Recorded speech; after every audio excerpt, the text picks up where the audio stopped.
Hi everyone, welcome to my YouTube channel biology by KD sir. आज के इस video session में हम लोग चर्चा करेंगे मॉलिक्यूलर बेसिस ऑफ इनहेरिटेंस पर। यदि मेरा वीडियो आपको अच्छा लगे तो प्लीज़ इसे लाइक करें, साथ ही चैनल को सब्सक्राइब करें और बेल आइकन को भी प्रेस कर लें ताकि सभी वीडियो की नोटिफिकेशन आपको मिलती रहे।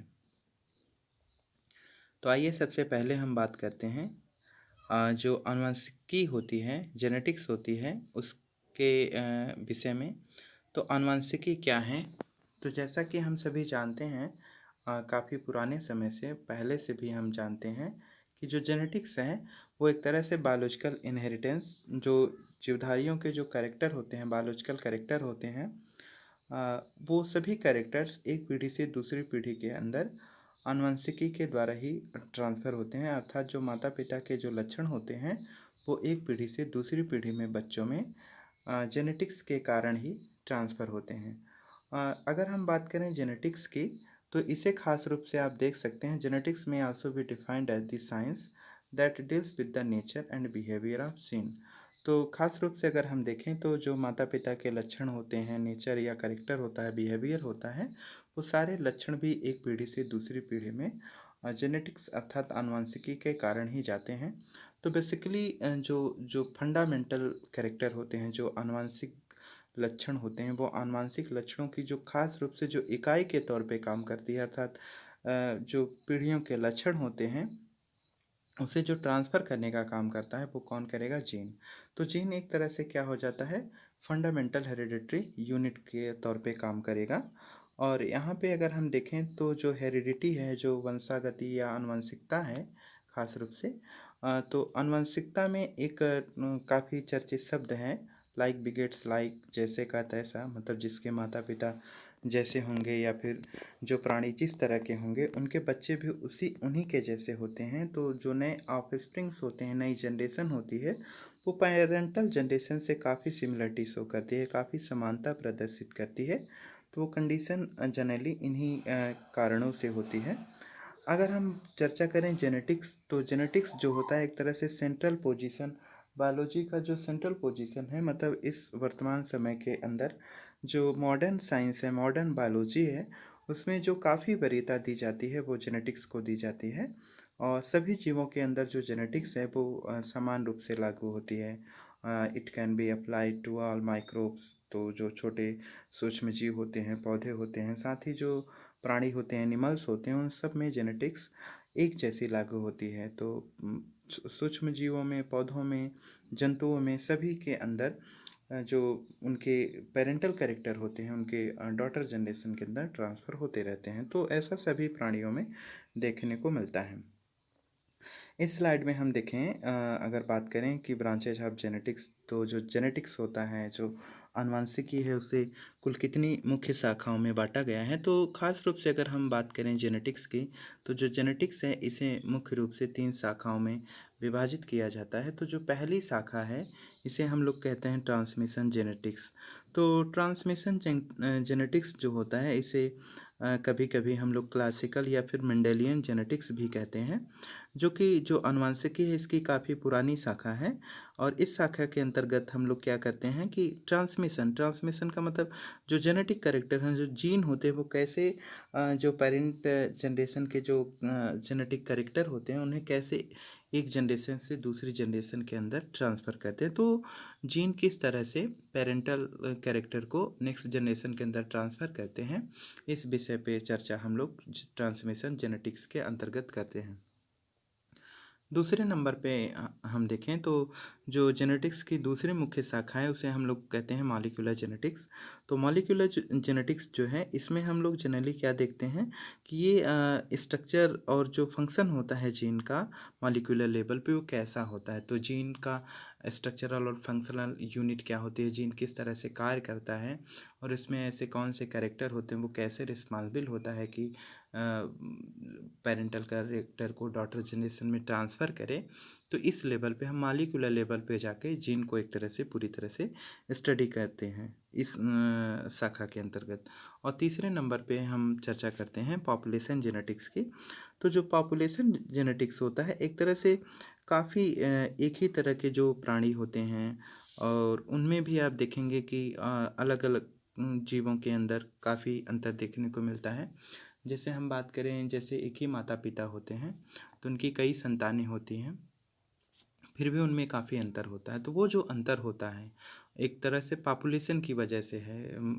ह्यूमन बीइंग्स की ढेर सारी प्रजातियाँ, काफ़ी पॉपुलेशन है पूरे विश्व के अंदर, उनमें भी आपको काफ़ी अंतर देखने को मिलेगा। कोई भी व्यक्ति, एक व्यक्ति दूसरे की तरह बिल्कुल नहीं दिखता है। तो ये जो डिफ़रेंस आपको देखने को मिलता है, ये जनरली पॉपुलेशन जेनेटिक्स के अंतर्गत इसे हम लोग डील करते हैं, इसकी स्टडी करते हैं। और ख़ास रूप से ये जो पॉपुलेशन जेनेटिक्स है, ये मैथमेटिकल टर्म्स के तौर पे यूज किया जाता है। तो इसमें हम लोग जो जीवों के अंदर जो इंटरब्रीडिंग कंडीशन होती है, जो पॉपुलेशन होता है, पॉपुलेशन में किस तरह से डिफरेंस हो जाता है, एक ही माता पिता की संतानें कैसे उनमें डिफरेंस होता है, या फिर मानव में जो ऑर्गन सिस्टम होता है, सेलुलर स्ट्रक्चर होते हैं, बाकी जो भी एनाटॉमिकल फिजियोलॉजिकल जो कंडीशंस होती हैं सब एक जैसी होती हैं, फिर भी उनकी मॉर्फोलॉजी में कुछ डिफरेंसेस होते हैं। वो कैसे होते हैं, इस पे हम लोग जो है स्टडी करते हैं पॉपुलेशन जेनेटिक्स में। इस कड़ी में हम लोग देखेंगे, जेनेटिक्स में कुछ टर्मिनोलॉजी यूज की जाती हैं, कुछ टर्म्स होते हैं, कुछ ऐसी शब्दावलियाँ होती हैं जिन्हें जानना काफ़ी महत्वपूर्ण हो जाता है अगर हमें जेनेटिक्स को अच्छे से समझना है। तो सबसे पहले इसमें जो एक टर्म यूज किया जाता है वो है ट्रेट, जिसे हम लोग कहते हैं विशेषक। नाम ही इसका विशेषक है, अर्थात ये विशेष तरह के कोई जो कैरेक्टर लक्षण होंगे उनको प्रदर्शित करेगा। तो an inherited characters and its detectable variant. तो जो विशेषक होते हैं वो किस तरह से क्या विशेषक क्या होते हैं, कैसे वो जो जेनेटिक कैरेक्टर होते हैं उन्हें नेक्स्ट जनरेशन में ट्रांसफ़र करने का कार्य करते हैं। सेकंड नंबर पे हम लोग बात करते हैं क्रॉस की। तो क्रॉस क्या होता है, क्रॉस का मतलब संकर से है। तो generally a mating between two individuals leading to a fusion of gamete. Already मैंने इस पे चर्चा कर रखी है। तो इसमें आप जानते हैं कि जो मेल गैमेट होता है वो मेल गैमेट के साथ अगर ऐसे फ्यूज कर जाए तो ये जो कंडीशन होती है इसी को हम लोग क्रॉस कहते हैं। तो नॉर्मली क्या होता है कि जो टाल प्लांट होता है अगर वो ड्वार्फ प्लांट के साथ क्रॉस कर जाता है, तो अर्थात ये जो कंडीशन होती है, इस तरह की जो कंडीशन होती है, इसे हम लोग क्या बोलेंगे, क्रॉस कंडीशन कहेंगे, हाइब्रिड संकर कंडीशन कहेंगे। तो इस कंडीशन में हम लोग बेसिकली क्रॉस का यूज करते हैं। इसी कड़ी में एक और टर्म यूज किया जाता है जिसे हम लोग बोलते हैं फैक्टर। तो जो फैक्टर होता है उसका क्या मीनिंग होता है, जिसे हम जीन भी कहते हैं। तो the determinant of the characteristics of an organism, जीवों का जो जेनेटिक करेक्टर होता है। तो जैसे मैंने बताया था ऑलरेडी, इसके इंग्लिश वर्जन वीडियो में मैंने आपको इसमें डिटेल में बताया था कि जो जीवों के जो कैरेक्टर होते हैं, उनकी जो मेटाबॉलिक एक्टिविटी, जैविक क्रिया या फिर जो उपापचयी क्रियाएं होती हैं, उन दोनों के अंदर तो सारी की सारी जो जीवों की क्रियाएं होती हैं, चाहे वो मेटाबॉलिक एक्टिविटीज़ हों या फिर विटॉल एक्टिविटीज़ हो, उनका एनाटॉमिकल जो भी कैरेक्टर है, वो सारे के सारे कैरेक्टर्स के लिए कौन रिस्पॉन्सिबल होता है, जीन। तो जीन एक तरह से जितनी भी हमारी एक्टिविटीज़ होती हैं, एनिमल के जो भी बिहेवियर होता है, उन सारे कैरेक्टर्स के लिए रिस्पॉन्सिबल होता है। तो एक तरह से जो इनहेरिटेंस की जो बेसिक यूनिट है उसके तौर पे कौन कार्य करता है, जीन। तो जो जीन है उसके लिए जो मेंडल साहब थे उन्होंने एक टर्म यूज किया था जिसे उन्होंने कहा था फैक्टर, कारक। अब उसी को हम लोग क्या बोल देते हैं, जीन। अब इसमें ये लोकस या फिर जीन लोकस क्या होता है। तो जनरली आप जानते हैं the specific place of a chromosome where gene is located. तो गुणसूत्र का वह भाग जहाँ पे एक जीन स्थित होता है या हमें देखने को मिले, तो ऐसी जो कंडीशन होती है उसी को हम लोग क्या बोलते हैं, जीन लोकस कहते हैं। तो गुणसूत्र का वह भाग जहाँ पर जीन पाया जाए तो उसी को हम लोग क्या कहेंगे, जीन लोकस कहेंगे। तो मैंने ये भी ऑलरेडी आपको बताया है कि जो डीएनए होता है वो एक तरह से न्यूक्लिक एसिड है। तो डीएनए ही क्या करता है, कंडेंस फॉर्म में कन्वर्ट होके क्वाइलिंग करता है, फिर सुपर क्वाइलिंग करता है, तो बाद में वो क्रोमोसोम का फॉर्मेशन कर लेता है। तो जिस भी पार्ट पे जीन होगा उसी को जीन लोकस कहा जाएगा। यहाँ पे अब हम चर्चा करते हैं एलेल्स की। एलेल्स क्या होते हैं, एक और टर्म यूज किया जाता है एलिलोमार्फ। तो एलिल या एलिलोमार्फ दोनों एक ही टर्म्स हैं खास रूप से। Alternative form of A gene, ये क्या होता है? अल्टरनेट फॉर्म होता है एक तरह से। इसमें फॉर एग्जांपल के तौर पे अगर हम बात करें तो कैपिटल टी और स्मॉल टी जो होते हैं, लंबे और बौने पौधे को एक तरह से जो स्टेम की हाइट होती है उनके लिए यूज किए जाते हैं। कैपिटल टी और स्मॉल टी टर्म यूज किए जाते हैं। तो सिंबल्स इसमें जनरली अगर आप देखेंगे तो जो कैपिटल टी ये शुद्ध लंबा होगा और इसका ठीक अपोजिट जो होगा वो शुद्ध बौना होगा, स्मॉल टी होगा। तो एक तरह से जो अपोजिट कैरेक्टर होते हैं, जो पूरे के पूरे जो अपोजिट कैरेक्टर होते हैं, उन्हीं के लिए जो टर्म यूज किए जाते हैं वो कैपिटल टी और स्मॉल टी टर्म यूज किए जाते हैं। तो एक तरह से जो मेंडल ने अपने संकरण के प्रयोग में जो मटर के पौधे के अंदर 7 विपरीत लक्षणों को चुना है, वही 7 विपरीत लक्षण क्या हैं? अपोजिट कैरेक्टर हैं, जिन्हें हम लोग क्या बोलते हैं? एक तरह से उन्हें हम एलेल्स भी कहते हैं। अब यहाँ पे हम चर्चा करेंगे होमोजाइगोट क्या होता है।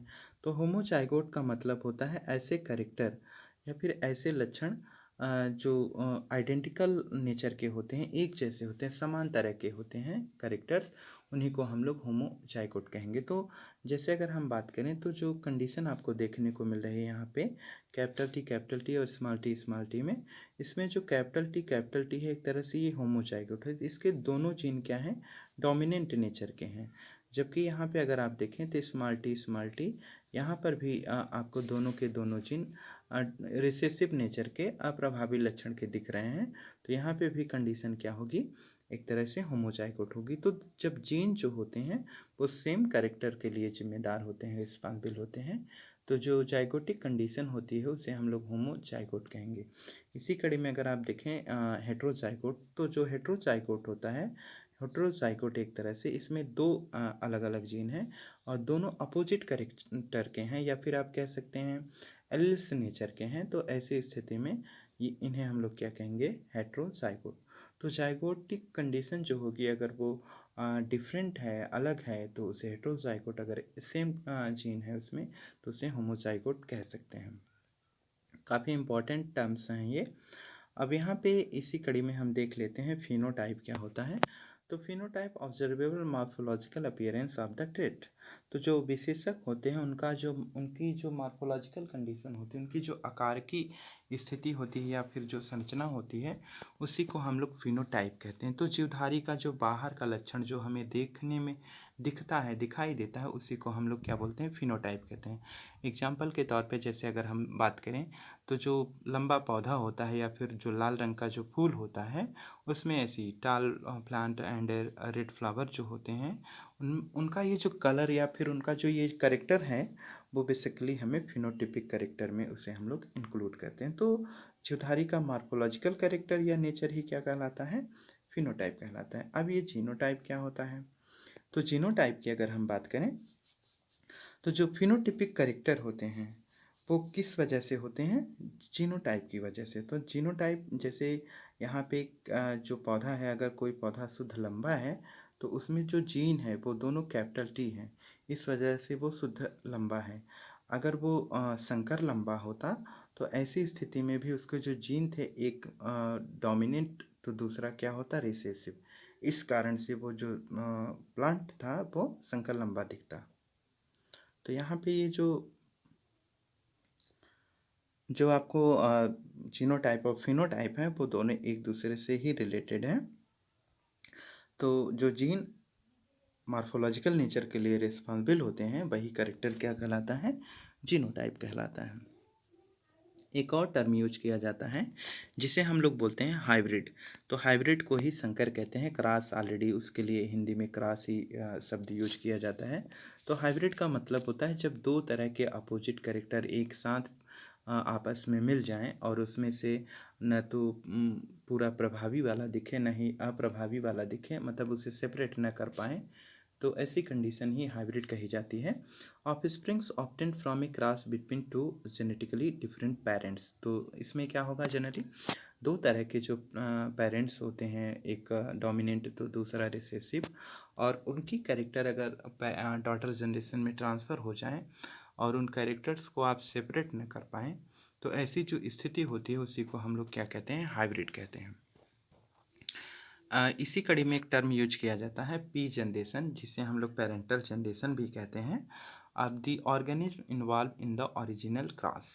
तो जैसे मैं अगर बात करूं तो कैपिटल टी अगर इसका क्रॉस स्मॉल टी से कर दें तो यहाँ पे ये जो शुद्ध लंबा है और ये शुद्ध बौना है, तो ये जो जनरेशन होगी इसी को हम लोग पी जनरेशन कहेंगे, या फिर आप कह सकते हैं शॉर्ट टर्म में कि जो जनक पीढ़ी होती है उसी को हम लोग पी जनरेशन नाम देते हैं। तो इसी कड़ी में एक और टर्म यूज किया जाता है जिसे बोलते हैं F1 जनरेशन। इसी को हम लोग फर्स्ट फिलियल जनरेशन भी कहते हैं, प्रथम पीढ़ी भी कहेंगे। तो जो प्रथम पीढ़ी होती है वो एक तरह से क्या होती है कि इसमें जो जनरेशन होते हैं वो एक तरह से हाइब्रिड प्राप्त होते हैं, संकर प्राप्त होते हैं, और जो कि खास रूप से अगर आप देखें तो जो जेनेटिकली डिफरेंट होते हैं, जैसे मैंने अभी आपको बताया कि कैपिटल टी और स्मॉल टी ये दोनों जो हैं ये जेनेटिकली पूरी तरह से डिफरेंट हैं। लेकिन जो F1 जनरेशन होगी उसका जो रिजल्ट होगा वो इस कैपिटल टी स्मॉल टी का आएगा, हाइब्रिड का आएगा। तो ये दो अपोजिट कैरेक्टर के बीच का जो रिजल्ट होता है F1 जनरेशन में प्राप्त होता है। और F2 जनरेशन क्या होती है, इसे हम लोग सेकेंड फिलियल जनरेशन दूसरी पीढ़ी कहेंगे। तो जो दूसरी पीढ़ी होती है, तो जब पहली पीढ़ी के पौधों के बीच में अगर हम फिर से सेल्फ पॉलिनेशन कराते हैं तो ऐसी स्थिति में जो कंडीशन हमें मिलती है उसी को हम लोग क्या बोलते हैं, F2 जनरेशन कहेंगे, सेकेंड फिलियल जनरेशन नाम देते हैं। यहाँ पे अगर हम बात करें प्योर लाइन की तो ये क्या होती है, pure line a series of a self breeding generation having homozygous zygous genotype. तो यहाँ पे जो जब पौधों के बीच में स्वपरागण कराया जाता है तो एक सीरीज अगर आप देखें तो स्वपरागण अगर होगा, लगातार स्वपरागण कराया जाए तो उसमें किसी भी तरह के जो जाइगोटिक कंडीशन होंगे उसमें ज़्यादा कोई डिफरेंस आपको देखने को नहीं मिलेगा। ऐसी जो जीनोटिपिक स्थिति होगी उसी को प्योर लाइन कहा जाएगा, मतलब किसी भी तरह का कोई हाइब्रिडेशन इस तरह से नहीं हो पाएगा।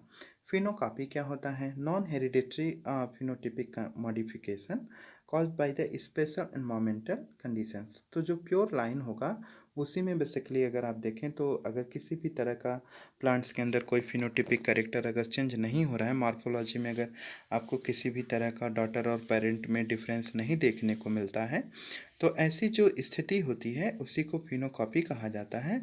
और ये कंडीशन खास रूप से कुछ विशेष परिस्थितियों में एनवायरमेंटल कंडीशंस की वजह से क्रिएट होती है। यहाँ पे हम चर्चा करेंगे लैंड मास इन जेनेटिक्स, कुछ महत्वपूर्ण बिंदुओं पे जो कि कुछ साइंटिस्ट हैं जिन्होंने आनुवंशिकी के क्षेत्र में अच्छा योगदान दिया है। तो इसमें सबसे पहले नंबर पे जो आते हैं उनका नाम है ग्रेगर जॉन मेंडल, जिसे ऑलरेडी फादर ऑफ जेनेटिक्स भी कहा जाएगा। तो जो ग्रेगर जॉन मेंडल थे, सबसे पहले जो हेरिडिटी का जो प्रिंसिपल था, जो सिद्धांत था, इन्हीं के द्वारा दिया गया। मैंने आपको बताया कि इसके पहले भी कई सारे साइंटिस्ट, अभी हम अगली स्लाइड में देखेंगे कि ढेर सारे साइंटिस्ट थे जिन्होंने इस विषय पे कार्य किया, पर सफलता के तौर पे या जो सिद्धांत के तौर पे जो सबसे पहले सफलता जिनको मिली वो थे ग्रेगर जॉन मेंडल। 1871 ईस्वी में फ्रेडरिक मिशर एक साइंटिस्ट हुआ करते थे जिन्होंने क्या किया, न्यूक्लिन की खोज की, न्यूक्लियस से, मतलब जो कोशिका के केंद्रक होता है उसमें उन्होंने देखा कि एक न्यूक्लिन पाया जाता है जो कि फॉस्फेट और ये खास रूप से न्यूक्लिक एसिड है, जो डीएनए और आरएनए जिसे आप बोलते हैं। और 1882 ईस्वी में ई स्ट्रासबर्गर एक साइंटिस्ट थे जिन्होंने क्या बताया कि इन्होंने ये प्रदर्शित किया कि जो न्यूक्लियाई है वो न्यूक्लियाई कहाँ पे होता है, क्रोमोसोम के अंदर होता है। तो showed that nuclei contain chromosome, इन्होंने ही बताया कि जो न्यूक्लियाई होते हैं वही कंडेंस फॉर्म में क्रोमोसोम का फॉर्मेशन करते हैं। तो फिर बाद में 1902 ईस्वी में आर्किबाल्ड गैरेट एक साइंटिस्ट थे जिन्होंने क्या किया, आइडेंटिफाई किया फर्स्ट ह्यूमन जेनेटिक डिजीज़ का। इन्होंने सबसे पहला जो आनुवांशिक रोग था मानव के अंदर उसका उल्लेख किया। और 1905 ईस्वी के अंतर्गत विलियम बिटसन नामक जो साइंटिस्ट थे, इन्होंने जो आनुवंशिकता थी इसके लिए साइंस में एक हेरिडिटी जो थी, जो वंशागति थी या आनुवंशिकता थी, उसके लिए जो टर्म यूज किया जेनेटिक्स, वो विलियम बिटसन के द्वारा उपयोग किया गया। इसी कड़ी में आप देखेंगे कि 1909 ईस्वी में डब्ल्यू जॉनसन नामक जो साइंटिस्ट थे, जिसके लिए जो मेंडल ने रिस्पॉन्सिबल कैरेक्टर बताया था कि जो जनक पीढ़ी के लक्षण एक पीढ़ी से दूसरी पीढ़ी में ट्रांसफ़र होते हैं, उसके लिए उन्होंने फैक्टर शब्द का उपयोग किया था। तो इन्होंने बाद में उस फैक्टर के लिए जो टर्म यूज किया वो जीन का उपयोग किया।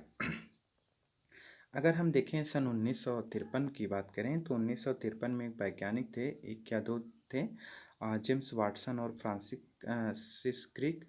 इन्होंने double helical model of DNA को प्रस्तुत किया। तो डीएनए की अगर हम इसका स्ट्रक्चर देखें तो डीएनए जनरली हमें 5 टाइप का देखने को मिलता है, जिसमें ए डीएनए, बी डीएनए, सी डीएनए, डी डीएनए और जेड डीएनए आता है। तो जो हमें खास रूप से जो ये डबल हेलिकल स्ट्रक्चर देखने को मिलता है, इस तरह का जो स्ट्रक्चर देखने को मिलता है, ये किस डीएनए का होता है? बी डीएनए का है। तो बी डीएनए का जो स्ट्रक्चर है डबल हेलिकल, वो किसने प्रस्तुत किया? 1953 के अंतर्गत वाटसन और क्रिक ने प्रस्तुत किया। सन 1973 में हर्ब बॉयर और स्टैनले कोहन नामक साइंटिस्ट ने देखा कि सबसे पहले जो प्लाज्मिड था, प्लाज्मिड के द्वारा उन्होंने डीएनए का क्लोन बनाया। तो इन्होंने सबसे पहले प्लाज्मिड का उपयोग करके डीएनए का क्लोन तैयार किया, अर्थात डीएनए की डुप्लीकेट कॉपी तैयार कर ली। इस स्लाइड के अंतर्गत हम लोग देखेंगे कि जो जेनेटिक्स है, प्री मेंडेलियन हाइब्रिडाइजेशन एक्सपेरिमेंट, अर्थात जो कई सारे वैज्ञानिक हुआ करते थे जिन्होंने आनुवंशिकी के क्षेत्र में अपना काफ़ी महत्वपूर्ण योगदान दिया, और पर उन्हें सफलता नहीं मिली। फिर भी हम उनके विषय में चर्चा कर लेते हैं। तो ग्रेगर जॉन मेंडल जो थे, उन्होंने ही सबसे पहले जेनेटिक्स के फील्ड में कोई खास रोल नहीं किया था। उसके पहले भी कई सारे साइंटिस्ट थे जिन्होंने इस फील्ड में काफ़ी इम्पोर्टेंट रोल प्ले किया, जिसमें सबसे पहले जो वैज्ञानिक थे उनका नाम था जे कॉरल न्यूटर। तो जे कॉरल न्यूटर नामक जो साइंटिस्ट थे, कॉरल यूटर, इन्होंने इनका जो जीवन काल है अगर हम देखें तो 1733 में इनका जन्म हुआ और 1806 ईस्वी के अंतर्गत इनकी डेथ हो जाती है। ये एक जर्मन बॉटनिस्ट थे। इन्होंने क्या किया? हाइब्रिडाइजेशन पे काफ़ी सारा एक्सपेरिमेंट किया, और ख़ास रूप से जो एक्सपेरिमेंट के तौर पे इन्होंने जो पौधे का उपयोग किया वो था टोबैको प्लांट, अर्थात जो तंबाकू का पौधा होता है उस पर इन्होंने काफ़ी दिनों तक कार्य किया, एक्सपेरिमेंट किया। और मुख्य रूप से जो इन्होंने देखा कि जो पेरेंटल कैरेक्टर होते हैं वो एक जनरेशन से दूसरे जनरेशन के अंतर्गत ट्रांसफ़र होते हैं, लेकिन इसके लिए कौन से फैक्टर या कौन से कारक होते हैं या फिर क्या इसका रीज़न होता है, इसका उल्लेख ये नहीं कर पाए। और इनके अनुसार अगर हम देखें तो इन्होंने बताया कि जो पेरेंट होते हैं और जो डॉटर जनरेशन होती है उनके बीच में काफ़ी डाइवर्सिटी देखने को मिलती है, काफ़ी डिफरेंस देखने को मिलता है। इसी कड़ी में जो बार्टनर थे और बाकी जो दूसरे साइंटिस्ट थे, जैसे नॉर्डिन और गॉस की बात करें, तो ये कई सारे वैज्ञानिकों ने इस फील्ड में काफ़ी कार्य किया, एक्सपेरिमेंट किया, पर इन सभी में से किसी को भी सफलता नहीं मिलती है। लास्ट में जो मेंडल थे उन्होंने ही एक्सपेरिमेंट इसका पूरी तरह से कंप्लीट किया। तो मेंडल्स का जो लॉ ऑफ इनहेरिटेंस है, मेंडल्स ने जो अपना एक्सपेरिमेंट किया, क्या किया था, किस तरह से किया था, उसे हम लोग इस कड़ी में देखते हैं। इस स्लाइड के अंतर्गत हम उस पर चर्चा करेंगे। तो यहाँ पर अगर हम देखें, the first scientific study leading to the formulation of a laws of Mendel inheritance carried out by Gregor John Mendel in 1822 to 1884, known as father of genetics। तो सबसे पहली जो साइंटिफिक वैज्ञानिक तौर पे प्रामाणिक जो आनुवंशिकता का अध्ययन किया वो ग्रेगर जॉन मेंडल के द्वारा किया गया, और इनका जो जीवन काल है 1822 से 84 का है, और इन्हें ही फादर ऑफ जेनेटिक्स के नाम से भी जाना जाता है। Mendels had conducted hybridization experiment in the garden pea, that is Pygium sativum। इसका मतलब हुआ कि जो मेंडल थे उन्होंने ही जो उद्यान मटर थी उस पर अपना रिसर्च किया, जिसे हम पाइजम सेटाइवम कहते हैं। और 1866 ईस्वी के अंतर्गत उन्होंने एक पेपर पब्लिश किया जिसका नाम था एक्सपेरिमेंट्स इन प्लांट हाइब्रिडाइजेशन। लेकिन दूसरे जो वैज्ञानिक थे इन्होंने इनके कार्यों को सीरियसली नहीं लिया, और बाद में इनकी डेथ हो जाती है 1884 के अंतर्गत। फिर क्या होता है? Mendel's laws were rediscovered simultaneously three great scientists, namely Hugo de Vries, Erich von Tschermak and Carl Correns. तो ये जो तीनों वैज्ञानिक थे, Hugo de Vries, Erich Tschermak और कार्ल कॉरेंसी, इन तीनों वैज्ञानिकों ने सन 1900 ईस्वी में पुनः जो है आनुवंशिकता के सिद्धांत की खोज की और वही परिणाम सब प्राप्त किए जो 1866 में मेंडल को प्राप्त हुआ था।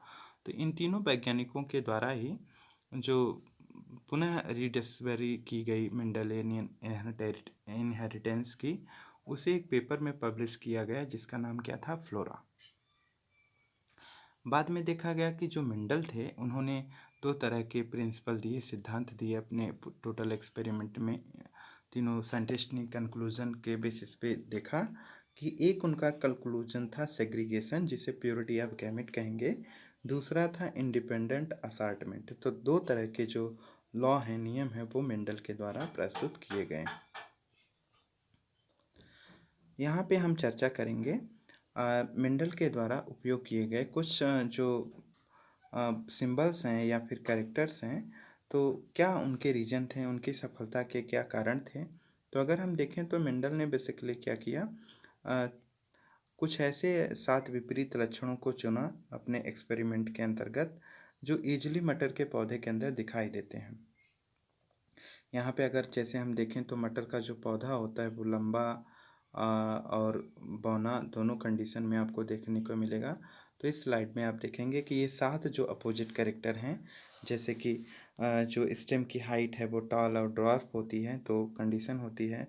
फ्लावर का जो कलर होता है वो रेड और वाइट दोनों टाइप का आपको देखने को मिलेगा, बैगनी और या फिर लाल, और सफ़ेद वाला एक्सियल जो पोजीशन होगी फ्लावर की, टर्मिनल पोजीशन होगी।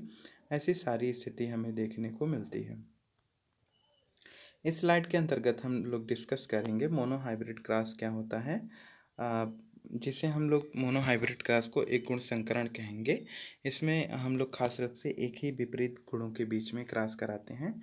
तो मेंडल ने क्या किया, दो डिफरेंट नेचर के प्लांट्स को सिलेक्ट किया, जिसमें एक प्योर टाल था जो होमोजाइगस था और दूसरा प्योर ड्वार्फ था, ये भी होमोजाइगस कंडीशन में था।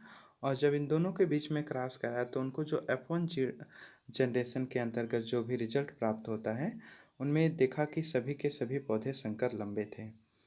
और फिर उसके बाद पुनेट स्क्वायर मेथड आ जाता है, और पुनेट साहब ने क्या किया कि एक स्क्वायर बनाया और उसमें ये जो F1 जनरेशन में जो कैपिटल टी स्मॉल टी वाला कंडीशन उन्हें मिलता है, उन्हीं पौधों को ये सिलेक्ट कर लेते हैं और उनके बीच में सेल्फ पॉलिनेशन करा देते हैं। तो सेल्फ पॉलिनेशन का जो रिजल्ट आता है उसी को वो F2 जनरेशन में इंक्लूड करते हैं। तो अगर आप F2 जनरेशन में देखें तो जो पहला प्लांट होगा वो पूरी तरह से शुद्ध लंबा होगा यहाँ वाली कंडीशन में, और लास्ट वाला प्लांट क्या होगा, शुद्ध बौना, और बाकी के दो जो होंगे वो क्या होंगे, संकर लंबे होंगे।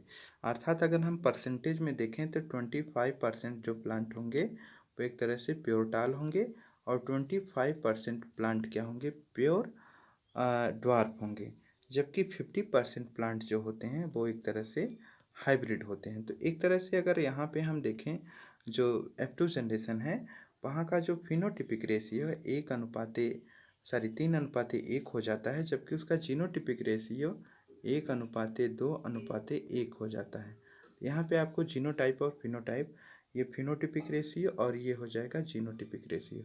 तो ये वाली कंडीशन आपको यहाँ पे देखने को मिलती है सेकंड जनरेशन के अंतर्गत, F2 जनरेशन के अंतर्गत।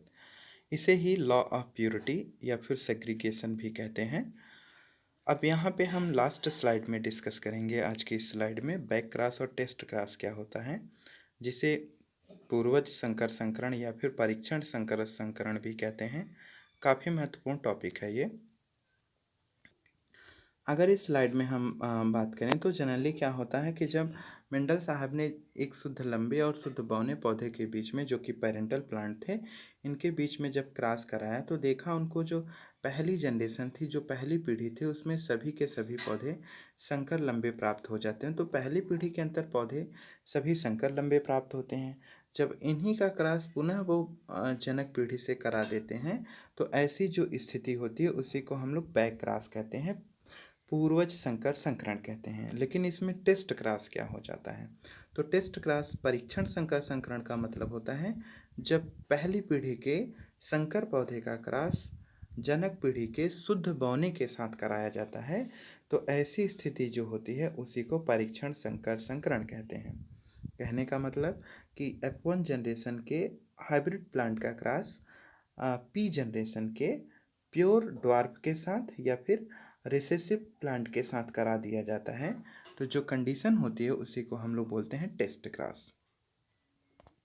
तो बस आज के लिए इतना ही, बाकी हम नेक्स्ट वीडियो में डिस्कस करेंगे। तब तक के लिए धन्यवाद।